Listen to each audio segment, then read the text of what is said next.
What's up? Warning, this broadcast is intended for mature audiences only.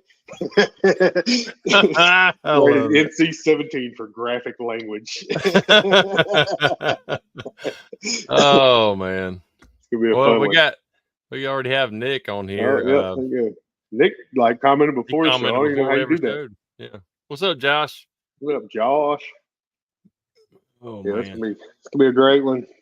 I'm tired, but this will liven me up. Everybody says you're always tired because I'm always running my ass off. I think gingers stay tired. Yeah, because we're always running through everybody's head all day long. Is that what it is? Yeah. It's always running through their souls, snatching them. Oh, goodness. But yeah, we got a good show. We'll go ahead and get into it. I know you've been busy. I've actually been busy. And I know our guest stays busy. Oh shit! I got rear-ended the van, dude. Hopefully you're all right. Well, you're all right enough to be on, watching us. In a hospital bed. Dedicated. Hopefully not. No, hell no. Anyway, yeah, we got some demons on the show today. And I know they've already been on Ryan's podcast not too long ago, but ours is different.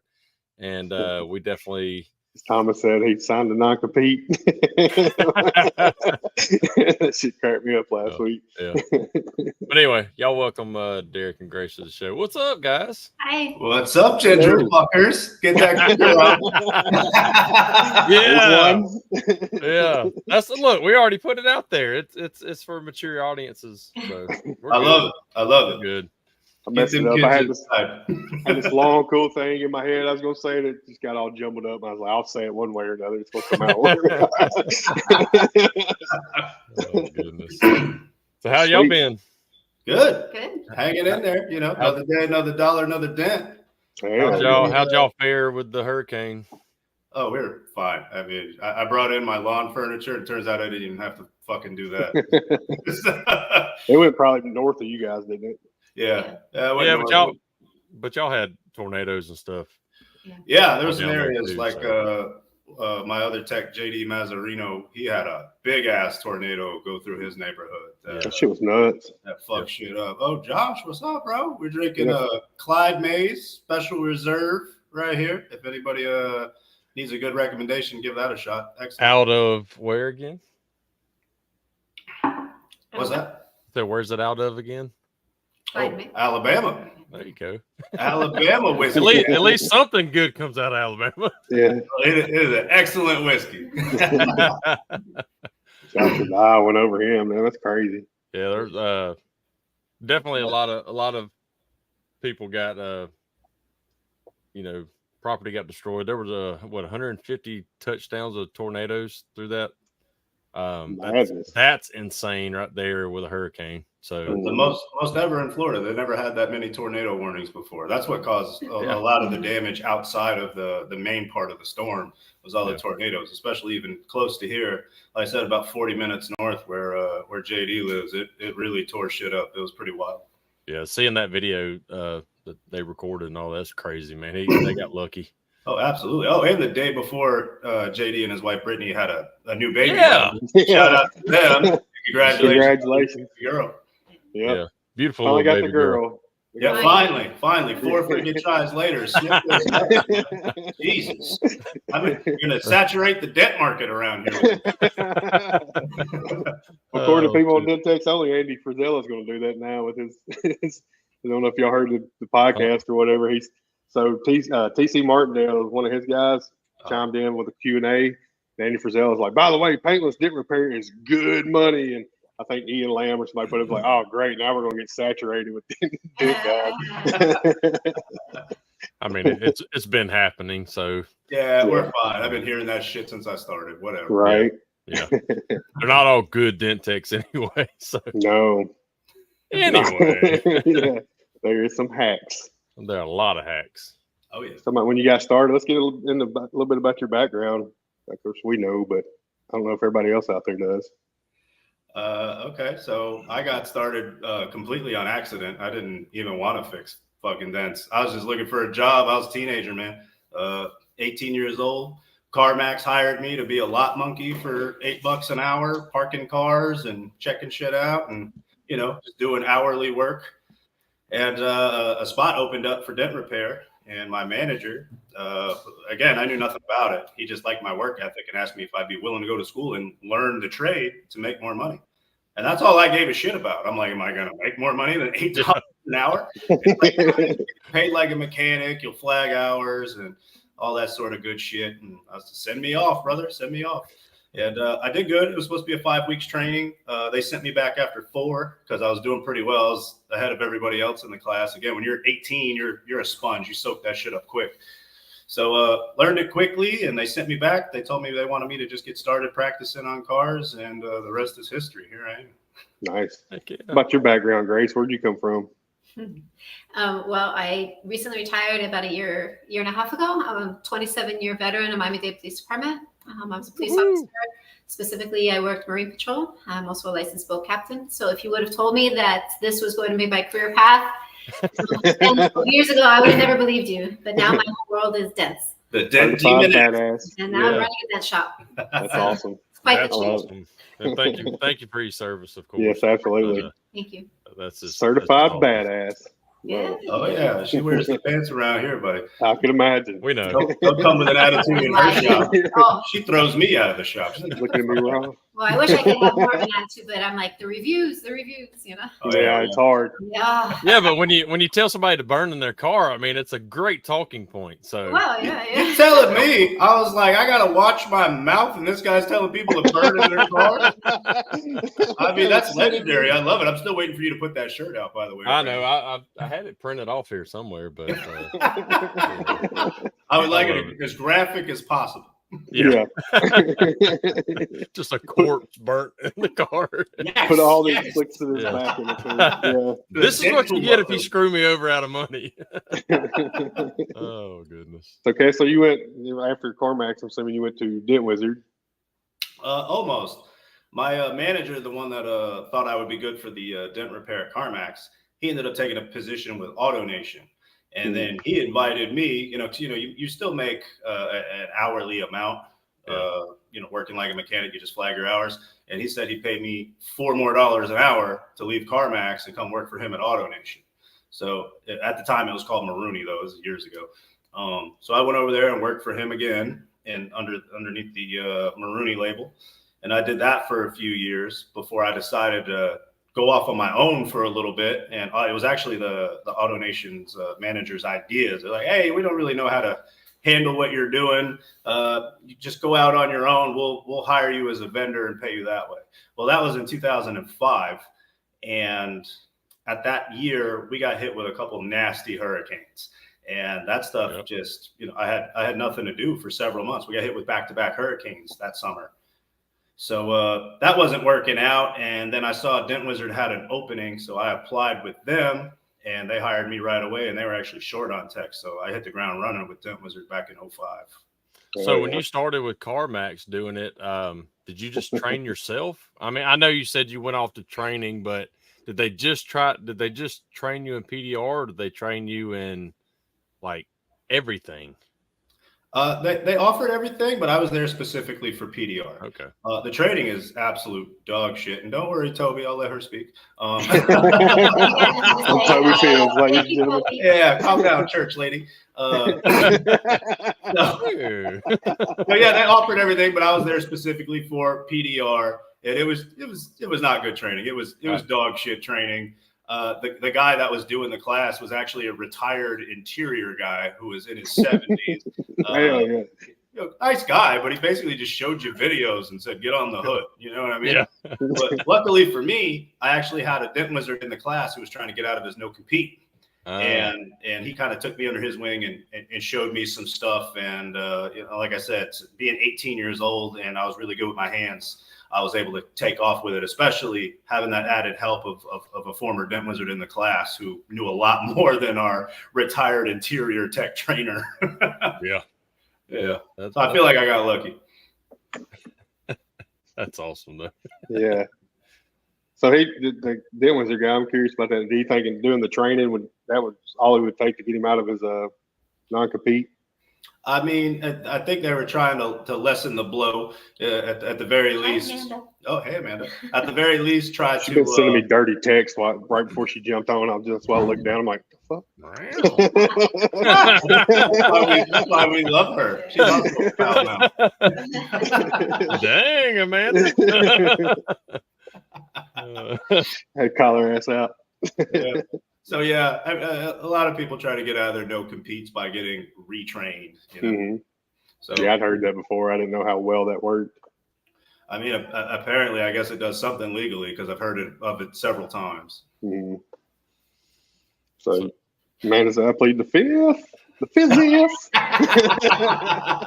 We'll leave all that at MTE. I mean, oh, do tell, Andy. Do tell. We're only keeping it to explicit language, not. All right, maybe the next podcast we'll all do it. We'll all do it shirtless or something. That's a whole different. Oh wait, oh, mom's here too. Oh, see, with the parental advisory, see, you're gonna get a whole new market now with my freaking sailor mouth. That's it. What's up? Let's fucking party. Come on. I love it. Oh, mom's wild too. She'd be down to party. She's got a see? motorcycle and everything. Y'all having this Mr. Rogers podcast? We could be doing this shit. Let's go. So we had Ivan in 2004. Then of course you had, which Ivan looped around. It hit y'all, hit us, came back around, hit y'all again. And then of course 05 you had Katrina and Dennis, all them. Wilma, Rita. Yeah, Katrina, Wilma, and Rita. Fuck shit up, man. Especially Katrina and Rita in my particular area. Yeah, same here. Same here. Yeah, so I was at the time literally because I just gone off on my own to do a couple of AutoNation stores, so I didn't have much, and those storms caused a lot of shit. So nobody's doing nothing until they're getting insurance checks. Yeah. What's up, Dent Vision Tools? So everybody's waiting on insurance money. Nobody wants to do anything. There's a lot of cleanup. And at the time, I was also a pretty good pool player. I was playing a lot of pool, and I like to gamble and hang out in pool halls. So I was actually paying some of my bills hustling pool at the time because I didn't have no fucking dent work. Yeah. Like, God damn. Yeah, I didn't even know about PDR back then. I wish I did, but I made all my money by managing storm cleanup. So that's where the money was, for me. But for sure. So yeah, we hoped we got hit or storms damaged something, didn't kill anybody, but just a lot of damage because that's how we made our living. Yeah, love the fact that when you didn't have a dent tool in your hand, you had a freaking pool stick. Like it's like your money maker. You got to have a rod in your hand. I still have those pool cues that I made money with back then too. They're over here on the wall next to my 9-foot gold crown pool table. Hell yeah! I was all about it. I got all that shit. I used to love playing pool. I wasn't the best, but I could get a good game. You give me a little weight, little games on the wire. Maybe give me a wild 7 and 9 ball. I could get some better players with the right weight. No shit. Well, I mean, you did good enough to pay your bills, so I did. That's all that matters. So what did you, when you went out on your own for that short period of time, were you the Dent Demon then, or were you called something else? That's funny. Sean's gonna love this. I was actually Twisted Metal Paintless Dent Repair. Nice. I was Twisted Metal before he was Twisted Metal. Yeah, but that didn't last very long. I didn't know what the hell I was doing. Again, I was trained by freaking CarMax. Yeah. I didn't realize how bad I was until I got hired with Dent Wizard, and I didn't go through Dent Wizard training per se because I'd already been doing dents for a little over 4 years. But they did send me to the training facility for 10 days to get evaluated. I was under Rob Kaysen while I was there. So, get all your tools, and he smacks dents in the cars for you and see how well you do. So I did okay, but I didn't realize that I wasn't nearly as good as I fucking thought I was. I was like, oh, shit, y'all fix that stuff? I used to chew up tourist doors back then. Oh, yeah. I didn't know nothing about rubber tips and stuff like that. I'm just bare metal, cranking out those giraffe pussies right in the middle of those doors. and I ruined some cars. I sent some cars to the body shop, and then my excuse was, well, you just can't fix these things. That's as good as they fucking get. Yeah. Which is still it's still the excuse for a lot of guys now. Oh yeah. And then when I was up there for 10 days, Dave Sanders was there, and we got to see this guy rip out one of those 8-inch creases on a Taurus door in like 20 minutes. And I was like, holy shit. That was the most amazing thing I seen in PDR up to that point. I was blown away. And I was like, I don't know nothing. So that's when I really started to learn more. That Dave Sanders sweating all over the panel, just fucking slamming shit. Oh yeah, just going crazy. Fucking who knows what was in his system, and he just fucking. He knew how to make money though. Oh, goodness. Oh yeah, I told Stephen it's gonna be an R-rated show. He's like, "You ain't kidding." He stopped by the shop the other day. I was like, "You might want to tune in for this one. It's gonna be a little different." Stephen, you can keep up with the fuck counter. Then. Hey man, we all can. I see you motherfuckers at NTE. Y'all just want to put me on blast when we're in the public. We just try to be good on the show and stuff. So for what? This ain't Sesame Street. Ernie's here. I mean, you guys may have been Bert and Ernie, but this ain't fucking Sesame Street or Fraggle Rock or whatever the fuck. We're dead guys. Fraggle Rock. It'd be more Fraggle Rock than anything. Absolutely. Yeah. Especially slick hair and shit. I think I got your next tag team fucking costumes. Oh, we can't. Brandon's a judge now. He's all important and shit. Oh, my bad. What? I didn't know that was top secret. No, I'm judging. Oh, well, now you ain't. So we can go back to tag teaming. Called him out.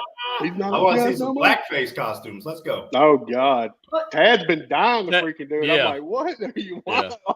Do you know that's frowned upon these days? Well, I mean, who doesn't love somebody like Jimi Hendrix and Ray Charles? You guys could go as that shit. Charles. They're going. Tad and Jeff will come out probably like Kamala and Walls will be there. That would be amazing. That would be pretty amazing. Tad's going to be Kamala. So. Gotta be. Oh, I think I told him he had hair on his ass and he wouldn't do it. Yeah. Jeff's over like, please shut up, please stop. Jeff's nervous. Kamala and Michelle Obama, let's go. Oh, there we go. Oprah. Oh, no. All right. We got to get back to the timeline. So how long you worked for Dent Wizard? Oh, man. Fucking 14 years, I think I was with Dent Wizard. Exactly. Something like that. You decided to roll out. Learned a lot with Dent Wizard. A lot of people said you should have just kept, doing that shit on your own, despite what was going on. But I mean, at the time, I was 20-ish years old. Yeah. I didn't know shit. It was definitely a good learning experience, especially back then when Dent Wizard was a very prominent PDR company. They hadn't dipped their fingers into all the goddamn services yet. Yeah, it was prominently a PDR company. Management was great. The people I worked with were great. So I mean, it was definitely needed, and I learned a lot about the business side of things as well, working with management and stuff. Because when you're with CarMax or freaking AutoNation, you don't work with nobody. They don't have a freaking clue. We taught you the trade. Go fix the fucking cars. All right, that's what I do. With Dent Wizard, you actually learned a little bit about business and how to carry yourself and how to talk to management. And you have your little sales meetings and shit, and you learn about teamwork and stuff. Again, that was back then when it was a real solid place to be, and it was a good community of guys. At least down here in South Florida, I really liked working with Dent Wizard at that time. What do you have, a lion in your lap? Like, Grace, what do you got sitting in your lap? Darwin. That's Mr. Bigglesworth right there. Bigglesworth. Huge. Hairless kitty. Yeah. Yeah, he's not that big. He's like 12 pounds. Oh, it's hairless, but it's got a Kevin Bird tan. Yeah. You had the most interesting animal. Is Tyler Murphy. Who's that lady on Something About Mary that looks like beef jerky and flip flops? That's Kevin Bird. Yeah. You are tan as fuck, Kevin. Shout out. Y'all always had some animals that you don't see everywhere. The hairless cat. You had the possum. Oh yeah. Oh, you guys should see our newest adoption. Is she around here, Grace? I don't know. We just adopted a 4-year-old Chinese crested dog. Those little hairless dogs, but they have hair on their head. Oh yeah, like the mohawk. Like yeah. This one has a mullet. She's cute as shit. She's like dog food. Yeah, she's got the business in the front and the party in the back. Yeah, that's awesome. Oh man, good. Yeah, it's So, great. so your last year was what, around 2019 or so with Wizard, or? Yeah, I think that's when I left completely. Okay. You know, I was already kind of in transition because I had a real prick of a manager I was dealing with before that. He's no longer with the company. And it just really left a bad taste in my mouth dealing with this guy. And I've told upper management, you know, that this is what's going on, and this guy doesn't know shit about shit. And it was, I almost want to thank him, because if not for him, I wouldn't have left when I left. Because before this guy, I had fantastic managers who we all got along with, who took care of us. If we needed something, they got it for you. They were genuinely concerned. They text you every day. It was good. And I actually really don't have bad things to say about Dent Wizard. They did me solid. It just, all the way up until the end there, I just had a manager I button heads with, and he really didn't have any business in the dent business. Yeah. Yeah, I mean, he came from a completely different line, and he had a little bit of an attitude problem. He's pretty arrogant, and that just butted heads with me because I'm the senior technician in the area. I know what I'm talking about. Don't try to step on my toes. So Right. I just had to shit or get, and I got the fuck out of there. And I just knew that I could manage myself better and do a better job without that kind of shit impeding what I'm doing. Yeah, definitely. Derrick's, So pain in the Derrick's ass, but a blessing at the same time. right.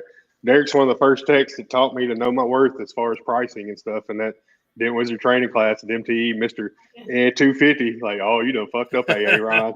You know, fucked up, AA Ron. Yeah, 250. Really? Is that it? Yeah. I remember they even recorded one of those classes with me in my dirty ass mouth, and I still got an A+. Yeah, it blew me away. Like seeing there all the stuff that you was adding to it and everything. I was like, holy shit! Like, yeah, I've been leaving a lot of money on the table too, so that was huge. For Like I said, sure. being one of the first, listen to PDR College and stuff, but seeing a tech in person actually talking about it and everything made it kind of the light bulb go off. So yeah, well, shout out to Derrick Reed. He was he was big on the pricing at the time, and when he got the whole Dent Wizard page going, him and I started talking a lot, and he was you know, telling me how imperative it is to price things correctly. So I took that cue from him, and I just kept running with it, because at that time he had stopped going to MTE. So I just kind of, you know, he kind of passed the torch on to with his knowledge. And he wasn't lying. Every time somebody asked me, hey, what's your favorite tool this year? What's the best tool in your arsenal, Derrick? And I hold up that freaking price guide that Derrick Reed helped me put together. So big thanks to him.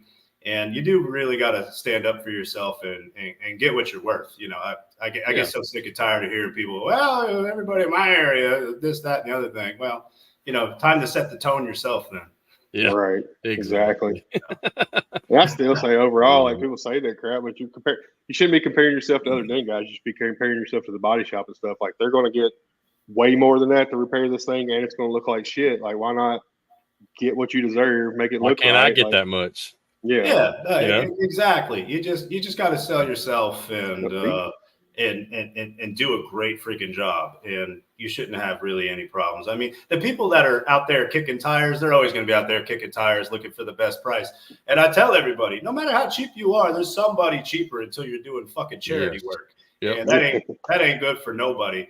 You know, if that's what you're looking for, I even put it on my fucking website. I say, if you're looking for the cheapest price in town, we're not it. And I put on there, I will not bullshit you. This is how it is. And if you want a great job and you want to be, you know, proud of the repair that you got, then you come to us. If you're looking for the cheapest job in town, I'll gladly give you a referral as well. You can go somewhere else. Shout out Matt Moore. Thank you, man. Appreciate it. The shop is amazing. That waiting area is so badass. I love it. Thanks, man. We get a lot of compliments on that. People actually walk in and they go, "Oh shit, this is gonna be expensive, huh?" We're not the cheapest, but I mean, in fact, I tell everybody we're actually just under the the national standard, because we all use the Paul Corden guides, and I stay just a pinch under that, so you can't say I'm the most expensive, but I'm also one of the few guys in the area that actually sticks to our pricing. Now, are you just a pinch under the 24 pricing, or still under 2020 pricing? Well, there was 2022 pricing as well. Yeah, I stayed a pinch under that, and the 2024 pricing is it's up there, but I'm competitive. I start at 159 for the first inch because I feel like that's the pull in. It sounds like 150, but it's 159.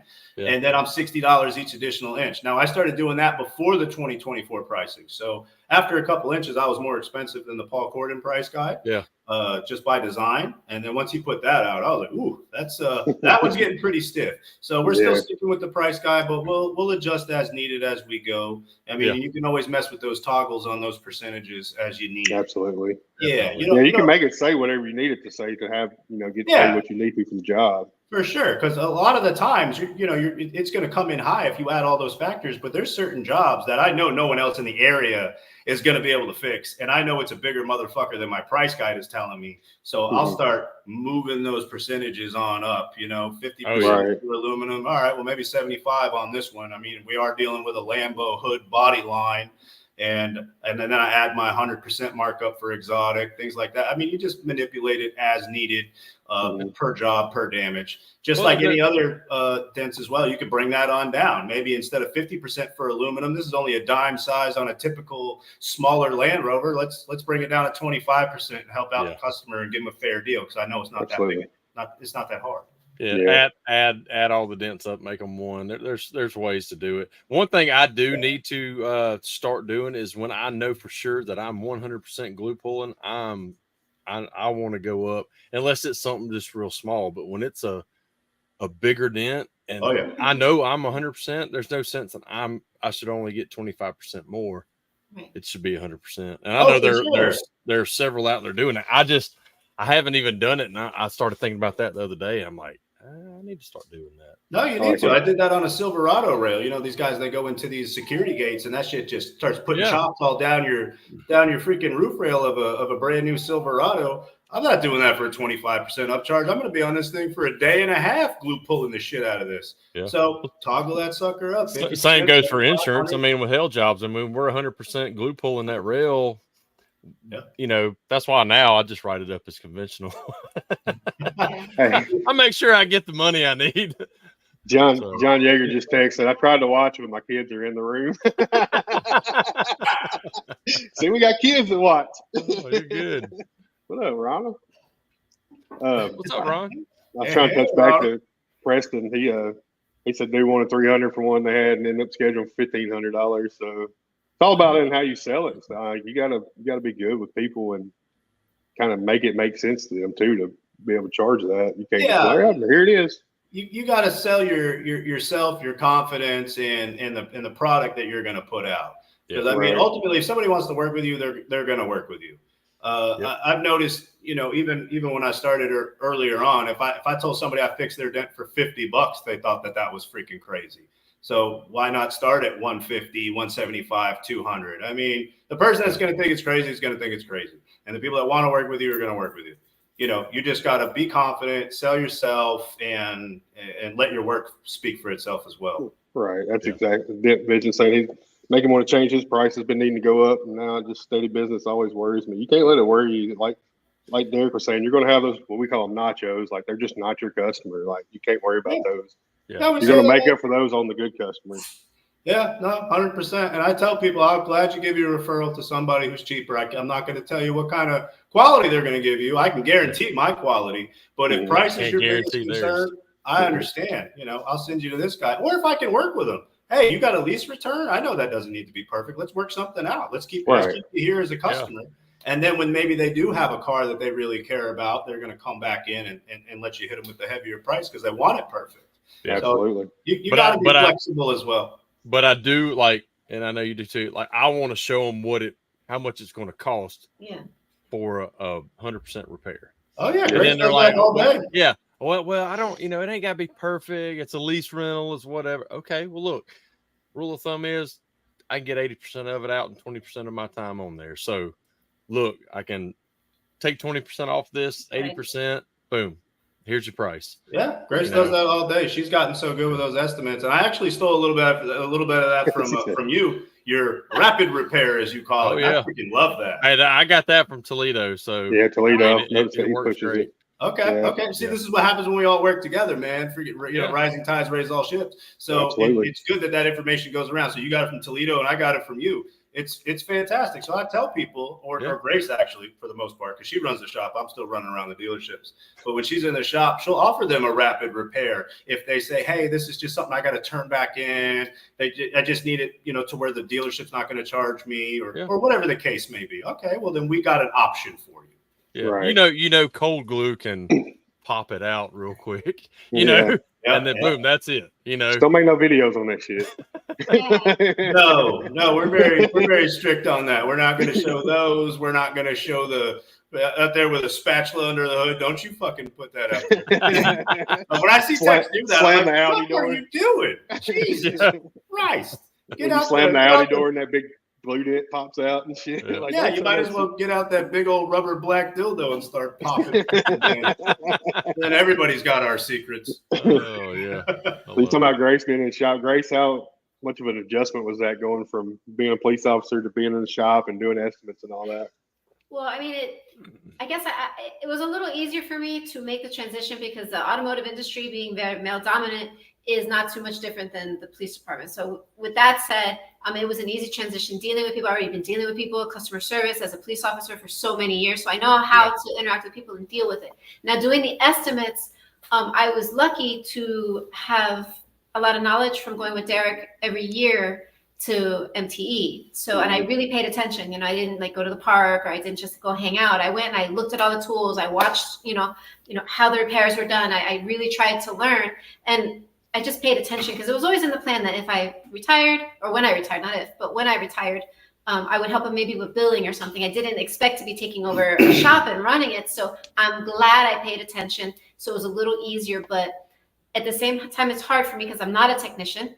And sometimes I don't know what it would actually take to fix this particular damage. So I don't want to underprice it and I don't want to overprice it and lose the customer, so, or, if I underprice it, the tech loses out, I don't want anybody mad at me. So it took about a year for me to start feeling comfortable and confident in my estimates and learn how to explain it to the customers in a way that makes them feel comfortable because you really have to sell it. Even though I might not know exactly what I'm doing, boy, I can sure explain it to you. And you might think you're going to think that I'm going to be the one that He's the epitome of fake it till you make it. I tell you what, from day one, because of all the attention that she has paid to us and coming to the MTEs and actually coming out to the car lots and working with the technicians, she could really speak volumes to these customers like she's been in this business for decades and you wouldn't know it. And then she would call me, she's like, I don't know what the fuck I'm doing, but I told the job for Wednesday. And I'm like, thank God, all right, good. Well, that it's funny because that's how my mom was. So my dad was a mechanic. They built this shop. We built it in 85.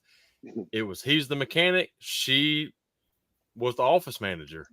And I told people this week talking to them, she was the person that you could not get to my dad without going through her. So if a man calls and I need to talk to the man that's in charge, she's like, well, I'm in charge.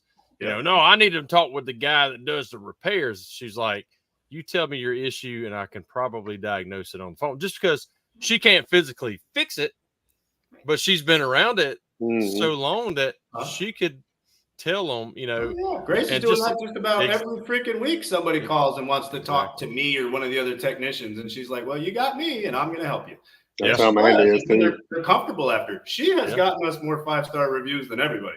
There's so many times I look at our CRM system and it's somebody texting Amanda back like, "Thank you so much. You're so communicative." Like just huge things. I'm the one. I'm like, let's get to the point. Like I ain't got time for this shit. So I'm not gonna get those texts. Exactly. If I was the one answering the phones and you had to see my fucking wrinkly ass Sharpay of a face every time somebody came into the shop, we would not have the reviews that we now have because of Grace. She's so pleasant. Right. She's so versed in speaking with people and helping with problems. Again, 27 years as a cop, you learn how to put up with people. Absolutely, Up with an attitude problem, and she just knows how to neutralize it, but still come off being sweet as pie. And people love it. And you'll see if you look at our reviews, I think we're getting close to 200 5-star reviews now. I don't even know. It might even be over. I'm not sure. But every review is 5-star, and it has a lot to do with her. And you will see her name a lot in a lot of those reviews because she just does a stellar fucking job. She's definitely the MVP at the Dent Demon over there. Well, we would be nothing without the text. Let me be clear. You know, I can sell it all day, but if these guys can't do the work and to the standards that these people expect, we would be nothing. So shout out to them. Shout out to our I'm good at selling. They're good at fixing. It's a collective effort. I mean, you guys all make the world go round. The Lizard King, JD Mazzarino. We got Andy Richmond, who's killing it. That's the guy that I brought with me to go train with Bryce. He's phenomenal. Yeah. He's our best tech. He's so freaking meticulous. So we got JD, Andy Richmond. We got Lynn Monroe. If you guys are familiar with her. I didn't know she's down there with you. Oh yeah, I mean not full time, but exactly. She helps us. You know, she fills in with us from time to time. She comes in and she works Saturdays with us, and she's fantastic. And we also just added Brandon Soto. He's another former Dent Wizard from down in Miami, and he's hit the ground running with us. He's phenomenal. He wants to get better and do things. Oh, what's going on there, Brandon? Eagle Dent Repairs, Brandon. Yeah, hey, turn your phone off, dickhead.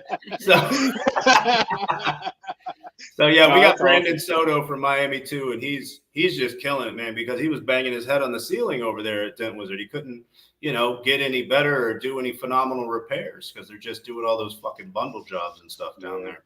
I feel like a lot of us at Dent Wizard techs, like you just get to that ceiling where you're like, man, I can't go nowhere else. Like I'm not going to be able to fix that smash because I got to make a low percentage on it. Like I got to keep rolling. Exactly. So he was definitely a great tech to get on our team because he wants to do good work. He wants to do impressive smashes. He wants to learn more.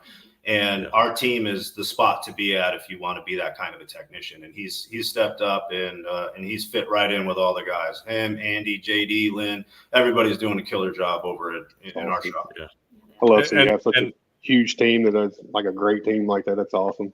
Well, having people like that aren't really interested in going out on their own and want to work for a company like y'all who are going to take care of them. They can do high quality stuff. There's so many more out there that would rather have that than deal with all the struggles of owning your own business. Well, you guys know it's definitely a struggle. It is not easy. It may seem glamorous on the outside, but you lose your fucking hair doing this job, as all three of us know. Yeah, at least you got some. Except Grace, she still has this beautiful line. Should have been a cop. I was going to ask how you would deal with unruly customers, but Derrick kind of touched on that. But do you wear like locked up on the desk? You wear like a set of cuffs and like a billy club on your hip when they come in? Billy club? What is this? 1942? Now we know how you get all the 5-star reviews. You lock them up to the side. Give me a 5-star review. It's going to tase you in the dick. Leave a 5-star. Grace, I'm curious about your training to do estimates. Did you guys just, when somebody's in the back doing an estimate, that you come back there with them and kind of let them explain to you what they're doing during the middle of an estimate? How did that all work out? So before we opened the shop, I was going, with Derrick to learn how to do estimates, at work, and bring your child to work day, So he was trying to explain, but it's much different at the dealership than it is doing an estimate at a shop. Yeah. So he really just dropped me in and said go. So then when we opened the shop, I had a lot of, I was very nervous. Let me just say I was very nervous. I was very apprehensive, and I would call him for just about everything or text. So she already had the people skills though. So at the dealership, I would have her walk cars with me because you can't do estimates if you don't know what the fuck you're looking at. And a lot of people don't realize it's a skill to spot dent damage. Yeah. It's not easy to see all these little wrinkles and crowns and whatnot and to recognize protrusions and things like that. So for a couple of weeks before we actually opened up, she came with me every day to the dealerships, and I would have her write up damage. And then I would have her take that written up damage that, we're going to go fix later on at these dealers and do mock estimates. All right, how much for this door? How much for that quarter panel? How much for this whole car over here? And she would start putting stuff together by using the price guide. And that's how she got her crash course. And then everything else was, hop in the fucking water without your floaties and swim. But there really wasn't a lot of that because from the time I retired to the time we got the shop was 4 weeks. So Yeah. I was retired for Yeah. a couple weeks, going to work with him and try. And still, I was at the shop every day, building out the shop, overseeing that. So it was a lot of strain. You got thrown to the wolves. But Like, yeah, here you go, man. 100%. He just said, "Go, you're on your own. Just do it." And so, I did it, and I'm still learning. I sometimes still miss damage. I get focused on something and I don't see the big picture. It happens every once in a while, but I'm really good now. No, she was great. We threw her to the wolves, and she came out with a fucking fur coat. I ain't gonna say she skinned those motherfuckers. I love it. Do you have one of these to do? Man, I have one of those free ones from like 5 MTEs ago, and I don't know where the hell it is. Amazon has them. They're nice. They're cheap. Dragos is asking where your shop's exactly located. Exactly as in what, like pinpointed? I mean, we're in He's got a damn Google, Josh. Come on. Yeah, Fort Lauderdale, Florida. We're right off the major expressway, I-95 and Oakland Park Boulevard. It's technically called Wilton Manors, the city, Fort Lauderdale in the city, but Fort Lauderdale proper. Yeah, I agree. Willard said that even his texts were all still learning. Yeah, there's times that I can't see the trees for the forest and an estimate. If I'm trying to just get one done, like I'm missing some shit and pissed off at myself. Now I got to fix the damn thing that I underestimated. Like, if you think you ain't got much left to learn, then you ain't shit. Well, no, you need to humble yourself, because I learn every freaking day, just working with other people or just figuring shit out on your own. There's always something to learn. Even if I work with a rookie tech, he's got some information that I don't know about. He's got a little trick maybe he's got that I've never seen before. Yeah. There's always room to learn and level up your game. Well, I get very excited because sometimes when somebody else gets an estimate wrong, one of the techs, like somebody will do an estimate and then, maybe JD will do the estimate and Andy has to fix it. Andy's like, he totally underestimated this, and I got to I'm like, it wasn't me. I didn't do it. Wasn't me. I do know and understand now that everybody does make a mistake. Oh, yeah, even I fuck shit up. I'm like, I don't know how I missed that, guys. I'm sorry. Yeah, I do say we all do. We all miss stuff all the time. But sorry, I used to down there to go to the swap shop and party with my buddy at the Art Institute. Oh, we're about 3 miles from the swap shop. We're right down the road, and the swap shop is in the fucking hood. Get through that the guitar shop. The swap shop is where you can get your entire car tinted for fucking $50. Oh, nice. Yeah. On the outside of your fucking windows. Yeah. I'm not even kidding. Can of Krylon. 100%. How's the dynamic work with you two? Do you guys ever take work home with you, or are y'all pretty set on not talking about work at home? No, nice. Look at that hairdo, man. She got the party in the back with the mullet. Got the little punk rock bangs. That is awesome. You always got some crazy animals. Little hairless rap.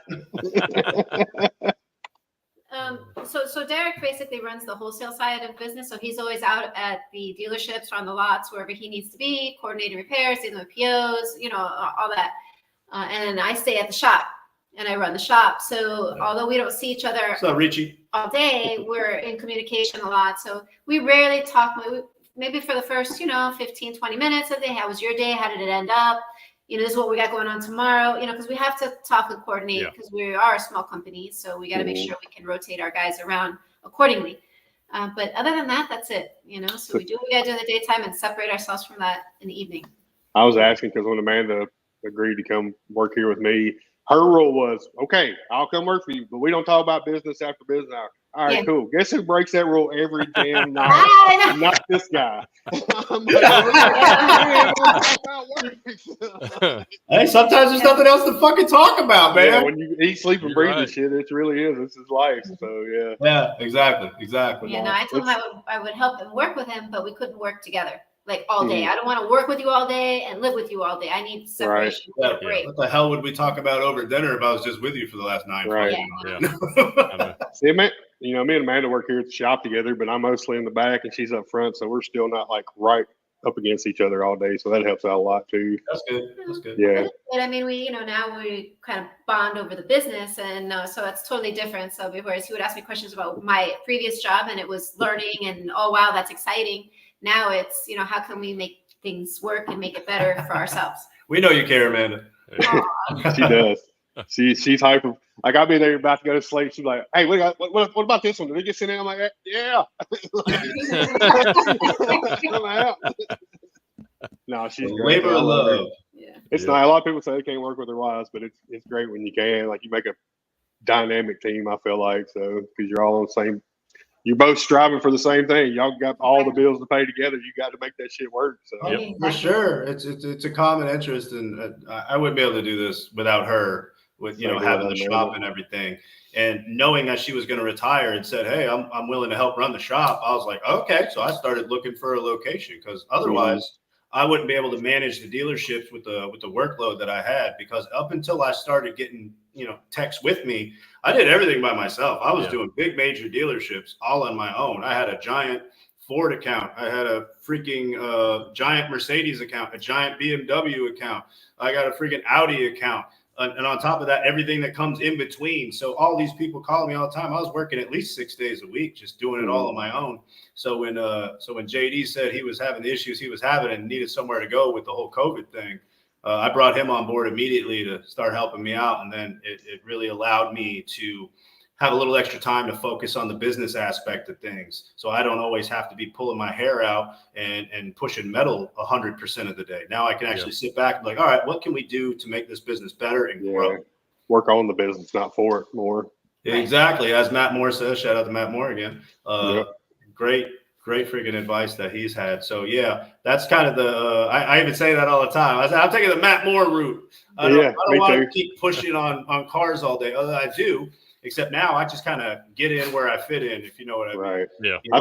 I try to keep the guys busy, and then where the slack is, I'll go in and tighten that shit up. And then when everything is good and they're working and there's no slack, then I start working on the business some more. I start, getting into the social media, start trying to figure out what videos we can get out there and what we can do to bring in a little more busiess. Well, we got to work it now that JD's out, so. Oh yeah. He's making. Now that JD's got the baby, week and a half he's to hungry. go. I got to get my ass in there and get that monkey again. So here I am. Talking about the Matt Moore path. I always tell everybody, I'm like the Matt Moore you get off Temu or Wish. Like I'm not Matt Moore, but I'm kind of like Matt Moore. I'm good enough to get by. That is funny. Especially for techs who use their ear cover headphones with noise canceling, primarily when pounding, tapping big crowns. Do they work? I don't use them. I can't wear them because every time I put them on, somebody won't talk. I'm like, son of a bitch. So I can wear earbuds or something like that, but I can't. Yeah. I would say the noise canceling ones, they do work, but I even have a tech, Andy, who all the time, he's always got actual earplugs in, like he's at the fucking range. He needs to concentrate. That's how he concentrates. Yeah, it helps him concentrate, and he also doesn't want to damage his hearing because he's doing a lot of knocking down on this big damage we have at the shop. Like I said, he's our main shop tech. He's doing a lot of the big gnarly stuff that we went to to Bryce Kelly to learn how to fix, and he keeps those damn things in his ears. I don't know how the fuck he does it. It would annoy me. Yeah, me too. I usually, when I want to get in the zone, it's rap. I'm blaring some rap on my pack out radio, or something's got to be having some rap on, and I get in the zone and I cruise through some shit. Yeah, there you go. Yeah, man, whatever it takes. Yeah, I'm like total opposite. Like if I just want to focus, y'all gonna laugh at me. I turn on some Alabama. I'm fucking Yo-Yo Ma on, man, and just cello music, and I can get into it. Oh, there's nothing wrong with that. That's pretty good, actually. That's good for your mind. But that's like if I want every distraction out, I can put that on, like greatest hits of Yo-Yo Ma or whatever, and I can just go to town, son.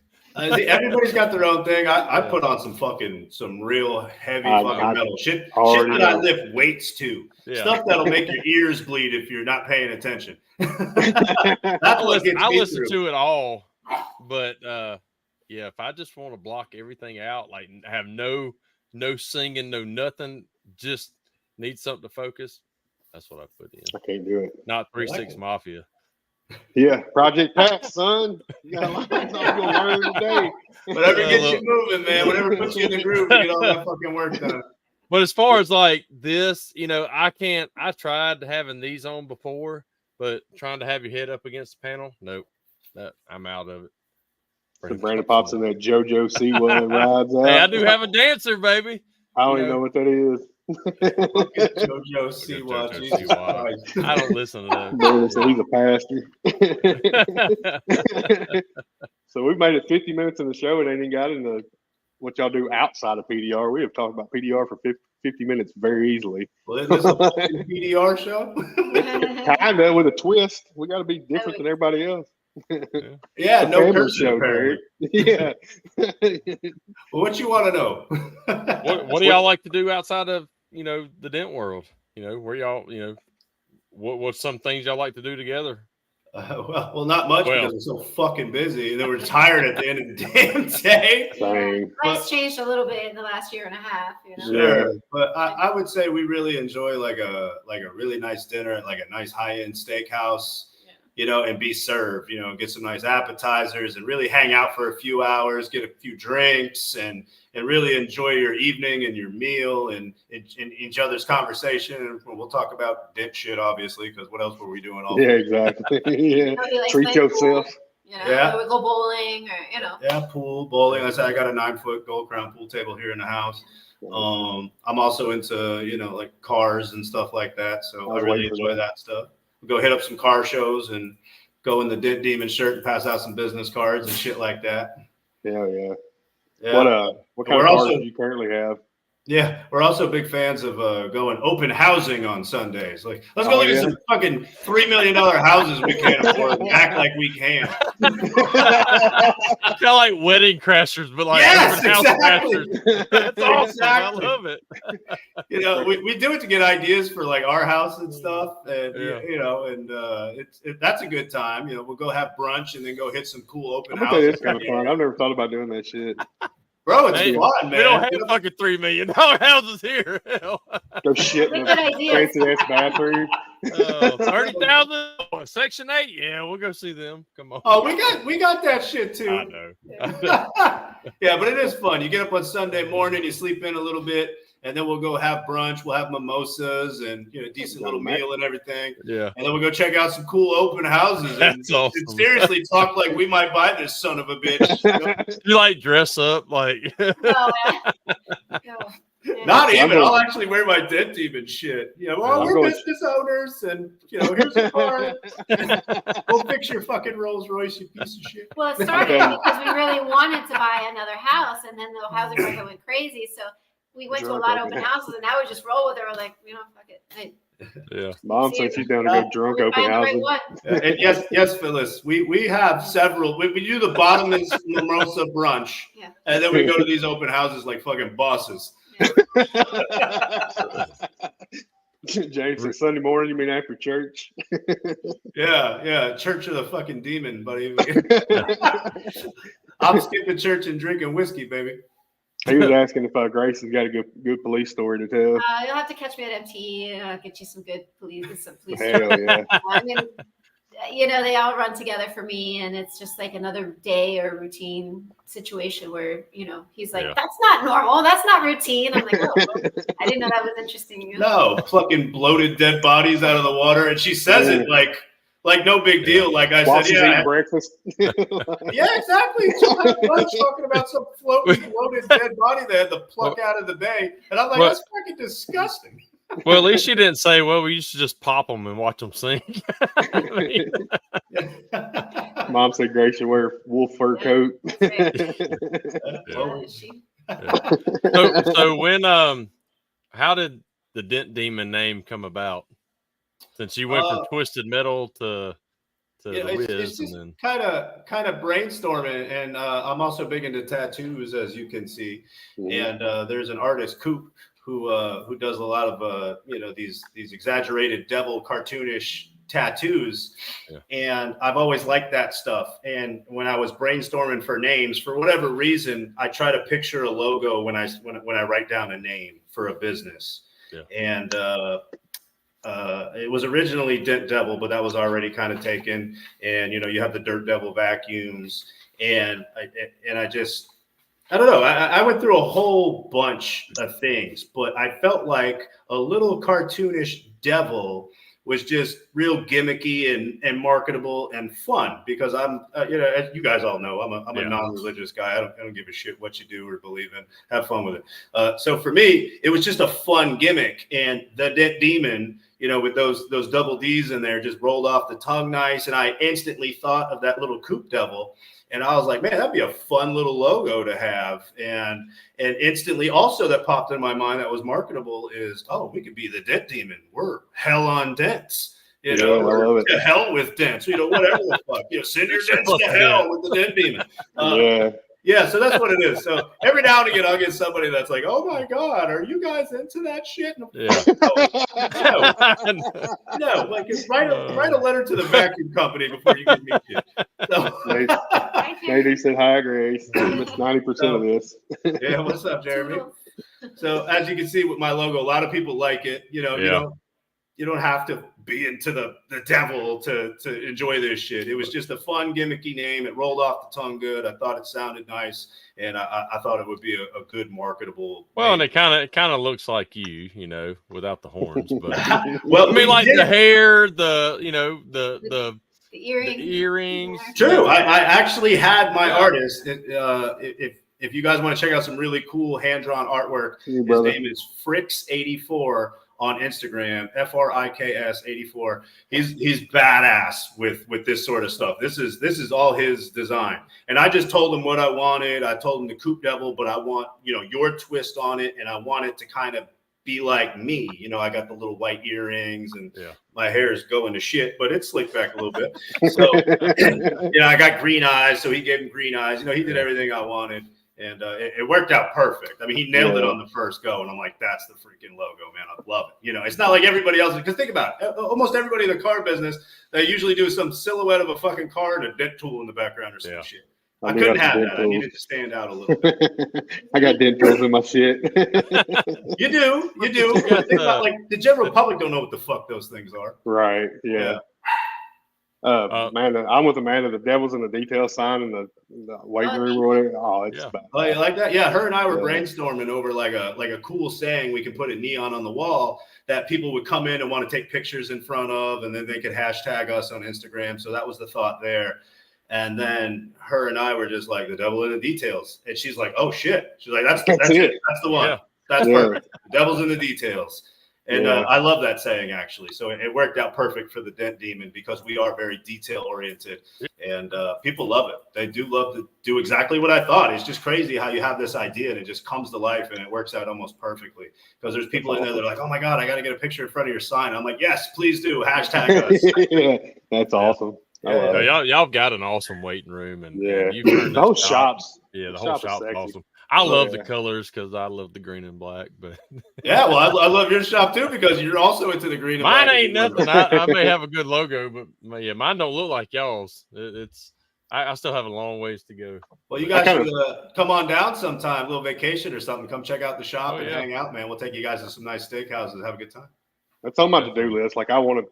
Once I get this place where I can be freed up a little bit, I want to go visit you guys, visit shops, friends that I've been wanting to see. Just come watch it roll in action and hang out and stuff. So it's on my bucket list per se. Yeah, you guys should, because we're not in a shitty area. I mean, we're in one of the vacation capitals, man. Fort Lauderdale, Miami. You guys can get a badass hotel on the beach, and you're only 10 minutes from my shop. No shit. Yeah, just what Ginger's need a badass hotel on the beach. With my damn sunblock on. Yeah, you guys are like forks in a fucking microwave. Maybe stay inside. The older I get, the more I love the beach. We love going down to our beach and stuff. So there you go. I don't like the beach, and ain't because of the sun. It's because of the damn sand. I'm like, I get that shit everywhere. I still got it on me somewhere like a week later. Like, how does that shit not wash off yet? Like, that shit is in your ass crack for days. We take it for granted. We don't go. Yeah, when you live around the beach, it just means I can't drive east anymore. Like, the fucking beach is in the way. I got to take a left or a right. We hardly ever go. I can see that. Being around it all the time, you kind of like whatever. Yeah, exactly. Sorry about that. No, it's good. No, you're good. I like how you came up with your name too. Like, it just rolled off the tongue. That's kind of how Dapper Dent Repair was for me. Like, it just sounded good. Dapper Dent Repair just kind of rolled. So It does. Dapper Dent Repair. It rolls like the Dent Demon. You know, exactly. It's a good name, man, and I like your logo. It reminds me of the tuxedo T-shirt. Right. We had those made for customer shirts. Yeah. Yeah, it fucking works, man. And then Brandon with the Eagle Dent Repair. He already showed the cat, Jeremy. That was in the first 90% of the show. Yeah, the cat, the dog. Yeah. We already showed the cat. We showed the dog. Jeremy doesn't even know about the new hairless dog with the rock star mullet. No, that was new to all. I was like, what? That's what they were down there arguing. I mean, arguing about who had the least amount of hair. It was funny, but right before we started the show, I took a little video of these assholes fucking playing and shit. Sorry. You had to go handle business? Well, yeah, I had to bribe them. I had to get them treats, and so they'll go stop playing. All right, Jeremy. Just you don't even have to see the cat. Just imagine Kevin Bird with his shirt off, and it's about the same. Yeah, same identical thing. Yeah. No hair, tanned as can be. Darkness. Dick and balls just hanging out. Just imagine Kevin on a car dealership working on Dent. That's exactly what it looks like. Yeah, with no clothes on. Yeah. He don't wear clothes when he works anyway, does he? Yeah, inverted on the door. Speaking of, they got power back last night at like 9:30. Said, yeah, I got a call from him. Like, hell yeah. There you go. Oh, I love it. No, the cat's not black. It's tan, man. He's just gray and dirty. Gray and dirty. Well, man, we're over an hour now, so it went by way too fast. By quick. That did go fast. You guys don't do the Joe Rogan 3-hour shit? No, we don't do the Dent Slayer 3 hour. Which hey, y'all go listen to that if you everybody listening. So awesome. So good, especially when you're driving 7.5 hours and you need to listen to something. I listened to Bryce Kelly and went back and listened to Kevin Bird's on the 7.5 hour trip to Arkansas this past Thursday. So I got to listen to mine in increments. I'll get an hour in, have to pause it for a little while, come back, get another hour in. Like shit. Yeah, I listen to those things while I drive, and I started listening to that one. And after spending a week with Bryce, I've heard most all of it. Yeah, right. Yeah. That's awesome though. You went down and trained with him. I would do that, experience. But like, I don't want to work on that big shit like that anymore. Yeah, it's definitely a different thing. You got to want to do it because if you go there to train with him and you're not 100% sure that's the kind of shit you want to learn how to fix, you're not going to have a good time. It is a motherfucker. It is dead serious. You are there, 10, 12 hours a day, for the whole week, maybe even longer, just hammering shit out. There's no time for nothing. You better bring your fucking snack and trail mix and bring your energy drinks because you ain't fucking going nowhere. Yeah. But when you get back and a lot of people say, a lot of texts, I don't want to. Oh, Andy's the same way. He doesn't want to fix that type of stuff, like the size of the ones that I'm fixing stuff too. But the money's there. That's what makes it. One, I love the challenge, but I'm going to make sure the money is there.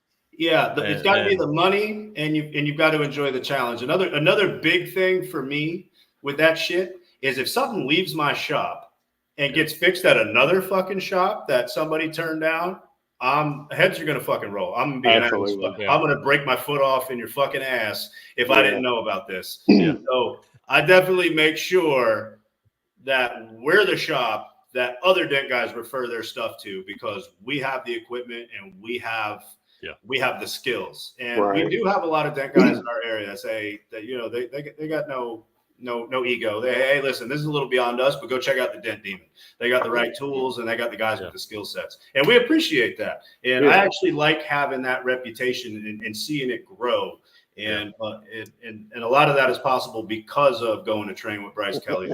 He's such a good dude and taught us a lot of good shit. Yeah.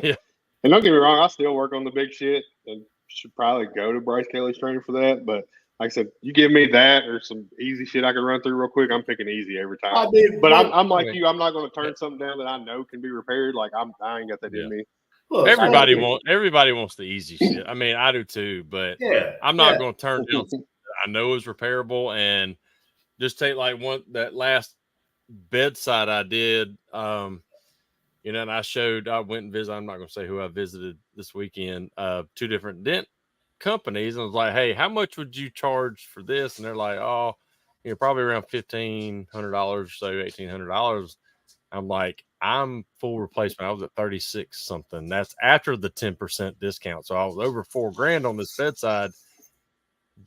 Now I'm down to 36. And they're like, what? I'm like, well, I can guarantee my end result on it, but I'm not going to do it for $1,500 on one this bad. No, I'm going to get what it's going to cost. No, that's another thing with damage like that. And yes, you're absolutely right, Amanda. With damage like that, not a lot of guys in the area are going to take it on. So you can name your price, or they can get fucked. You know, I don't give a shit. Yeah. You know, it's either going to hold me up for several days, and we're going to get it done and make the right money, or you can replace panels or go to the body shop and completely make your car look like shit. Yeah. That's up to you. But we're going to guarantee our work, and we're definitely going to be the company that steps up when the other companies say no. And that's another thing that you're going to see in our reviews is I went to 2-3 other dent companies. They told me it can't be done, but the Dent Demon got it done for me.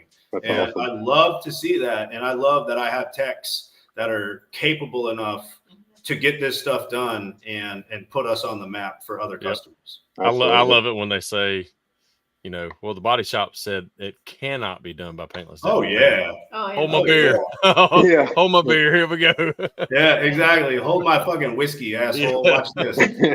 I'm probably more likely to turn down them smashes right now just because of hail damage, too. Yeah. Like, I'm doing 3 or 4 hail cars a week by myself, plus whatever freaking wholesale cars come in. Like, which I got Ray helping, but Ray's nowhere near where I need him to be tackling some of this stuff. So it kind of makes that mind be like, yeah, I might be able to, but I got 3 hail cars to do, and I don't know when I'm going to do it. So that's kind of makes it hard. Yeah. Well, I mean, I was that way last year when I was so busy with hail, but you know, those who want to wait are going to wait.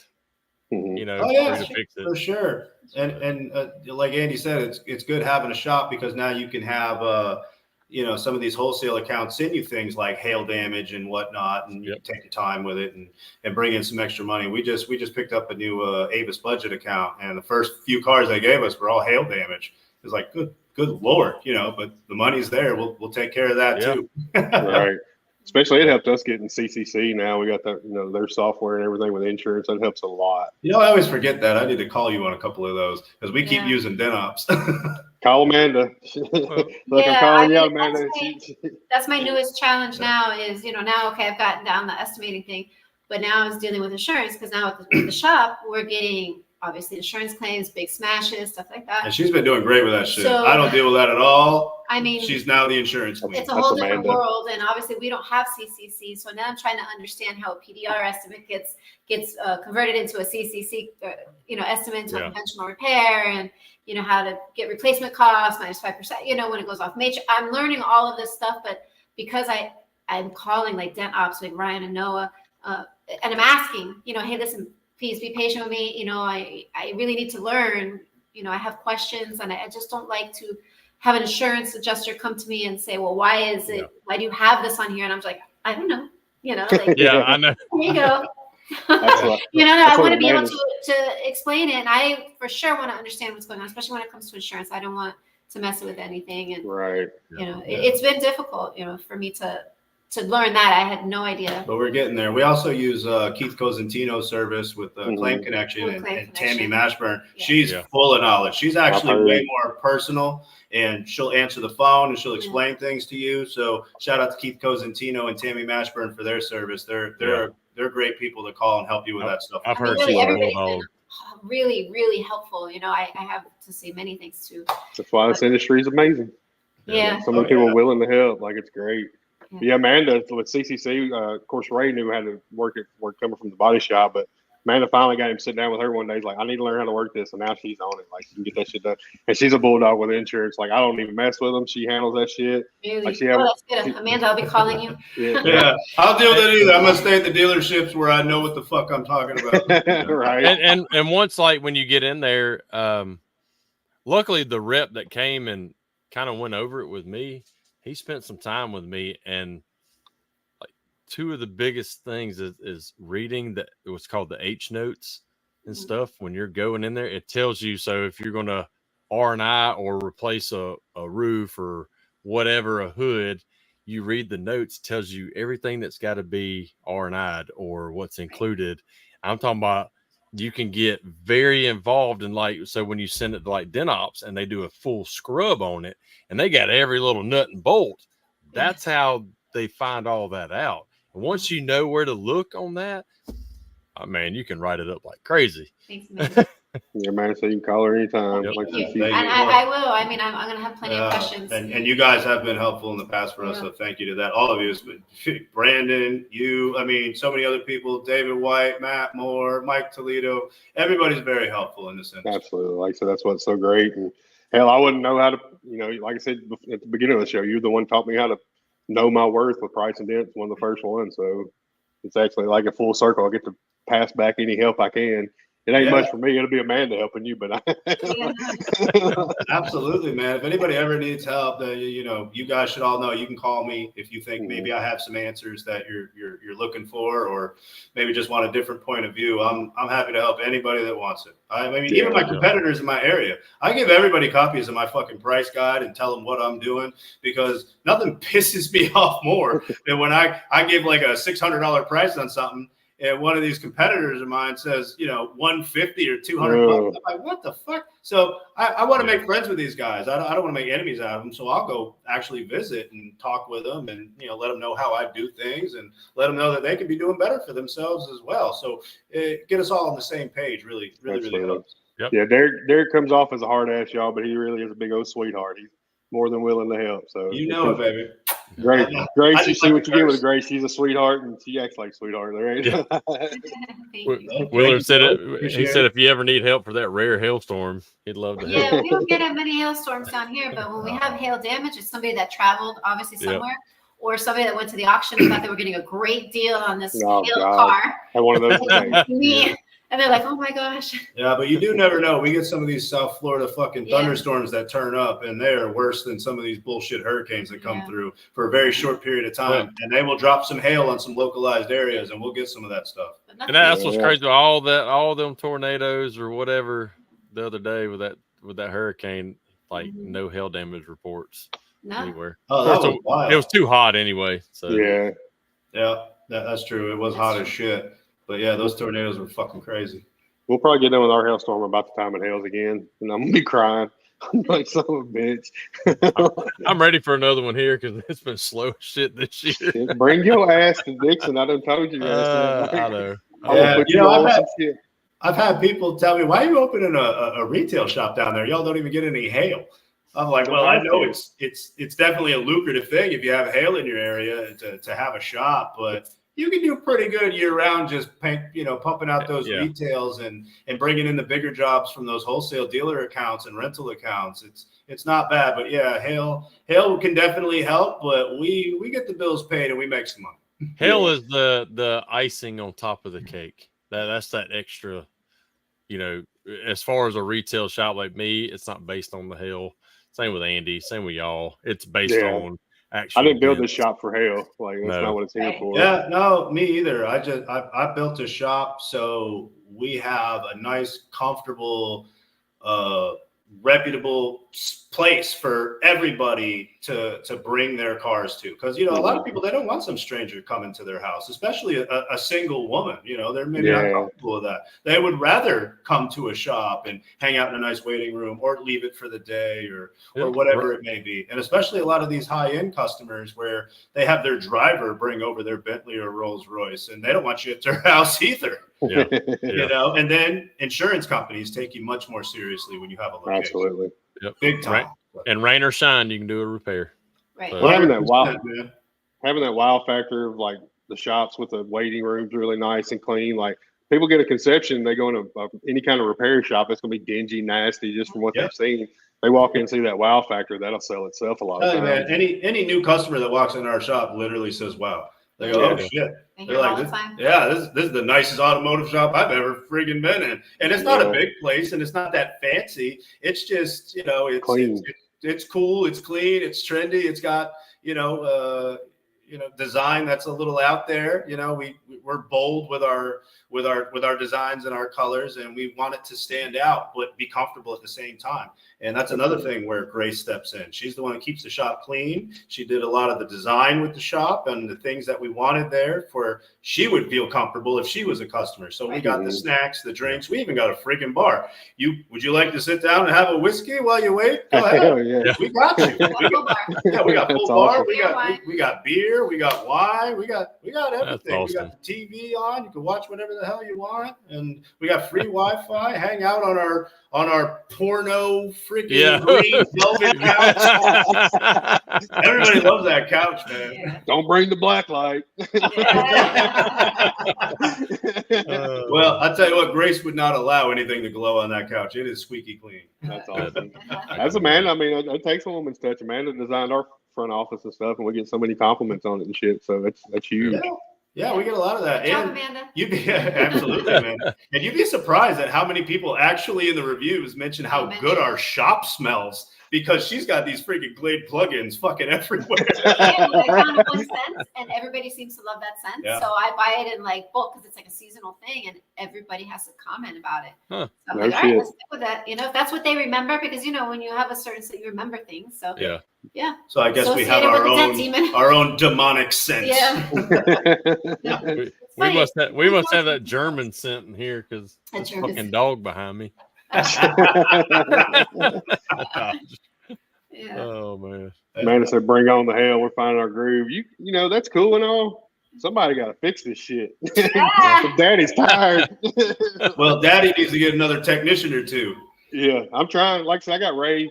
It's a slow lean with Ray because I know how at Den Wizard we got thrown in the fire, and I'm not doing that to him. So just slowly getting him built up to where he's good, and then I'll worry about the next one. But just kind of focusing my time on him right now while trying to make sure all the shit runs. Well, as you should, because as he's working on cars, they need to be right. You don't want to just make that mistake of throwing a rookie, into a situation where he's going to fail, and then the customers are not going to be happy. That's bad for everybody. Or you're having to go back behind every job that he does anyway. That's why. Well, I thought Ray was a good fit because he's very particular. Like his shit's got to be. His touch up takes like forever. I'm like, bro, it looked good like an hour ago. Can we get Can we get this bitch out of here? That is exactly like our tech, Andy Richmond. Yeah. I said he's my best tech. He is the most meticulous and just so pinpoint accurate with every push he makes. But goddamn, are we going to be there for 3 fucking days on a $500 event? But it is going to be better than factory when it is done. And every customer raves about the work he does. I mean, people that's all that matters. Like, hey, I just want to make sure Andy's around because I want him to work on my car again because he's doing phenomenal freaking work. Super. Yeah, I'll look at it and be like, Andy, it looks great. He's like, no, I got 2 more hours to go. So the joke is I tell him, I go out and I look with my regular eyes. If I think it looks great with my regular vision, not from a tech aspect, it's not video worthy. Not video worthy. Amanda used to do that to me all the time. She's like, nobody can see the shit you're looking at right now. Leave it alone. I'm like, no, hell no. Like, I got to get it done. Well, I mean, every now and again, we get that one fucking customer that does see that shit. Yeah. And when they catch you slipping, I feel it right here. I know. Oh, no. I didn't get away with it this time. Fuck. It might not even necessarily be that customer. It might be that customer's friend who wants to call them out on some shit. Be like, well, it don't look that great. Like, oh, hell no. That's even worse. Yeah, exactly. So we make every repair as perfect as possible before it leaves that shop. And there's a lot of times I come in there and I'll look over stuff before it leaves, even though they said it was perfect. I'm like, let me just make sure. Because certain customers are very meticulous and they're VIP, and I want to make sure that they get every penny that they pay for with us. Because again, we are not the cheapest, and you'll hear a lot of that in the reviews too. They are not the cheapest; they're probably the most expensive in the area. But they did an amazing job, and that's what I care about. I don't give a shit about what you think about my price. How good did the repair come out for you? How was your customer experience? How was it when you came into our shop and dealt with our people? That's what I care about. Yeah, I've gotten to where when I pull, if it looks good inside, I pull it outside. Oh, you have to. But here, I look at it, on the shady side, whatever side the sun is. Oh yeah. and then I turn that sumbitch around and look on the other side. Yeah. Because I know when I pull it around front, it's going to be the opposite way because I'm going to back it up. Yeah. So if I No, see we any do that kind of, too. I want to see that repair in highlight, low light, artificial light, fucking sunlight, dark. I don't give a fuck. Hey, go stand in front of that thing and let me see if I catch a reflection off that stupid shirt you're wearing. That's what our shop's corrugated metal, so I'll pull up beside that and have that corrugated metal. That's great. Over Yeah, line yeah. board, Yeah, that's great. That's part of the reason I put all that crazy fucking light in my shop, because I don't want to miss stuff. Yeah. But looking at it inside, it'll look flat as can be and good. You pull it outside. You open that door, you're like, son of a perfect bitch. little reflection hits it. Like, damn it. Or you put a camera on it.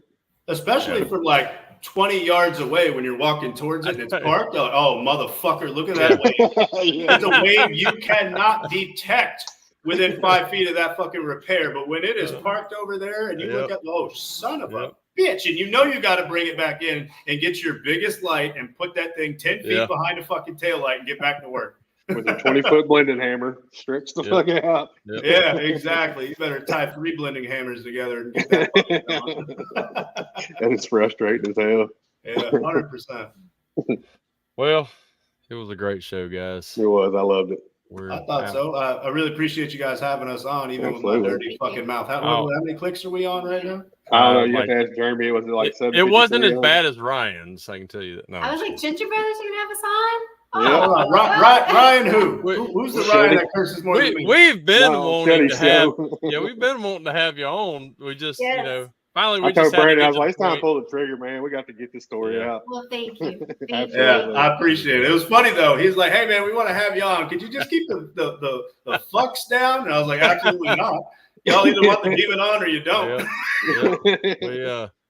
We got you on. Like that in front of customers or the dealership, so he can control it. Oh yeah. I can when I have to. Right. Yeah. This is a fucking Dent show. We're here to have a good time. Willie said Grace has a swear job. You be banking. Oh, are you kidding me? We're gonna pay for some big old titties with it later on down the road. I swear that much. We can pay for a boob job. I love it. Oh goodness. Exactly what we was getting. I love it. Appreciate y'all coming on. Definitely. Of course, it'd probably be empty before I see y'all. He'll be here before you know it. Yeah, we're looking forward to it. And again, thank you guys for having us on. We really appreciate it. And unless y'all want to come to Nashville next month. I do.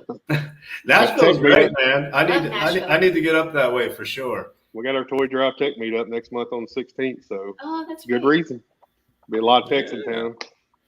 Yeah, I mean, we got a lot of logistics to plan if we go fucking anywhere. I mean, we've only had one vacation in 5 years, and it was just a weekend thing on a boat. So yeah, it's hard for both of us at the moment to be away from the shop, and between the shop and the dealerships, that wholesale retail. We could go to shit real quick. Because you can't trust JD to run it. Well, absolutely not. The last time I went on vacation, he made his own fucking hours. I'm like, you closed what time? He's like, well, there wasn't nobody in the shop. I don't give a fuck. Yeah. I got hours on Google, motherfucker. People want to come in when they get off work and get an estimate. What? And you let the kids on the roof? What? I like the way you talk, though. I can't wait till the girls on the roof now. Oh, it'll happen. Oh, I know. I love them to death. But no, thanks again for coming on. Thanks again for everybody watching. We'll let you know if and who we have on the show next week. But y'all, I'm gonna put y'all in the back room here, and we'll say our goodbyes. Bye. All right, guys. Have a good one. Thank you. Bye, everybody.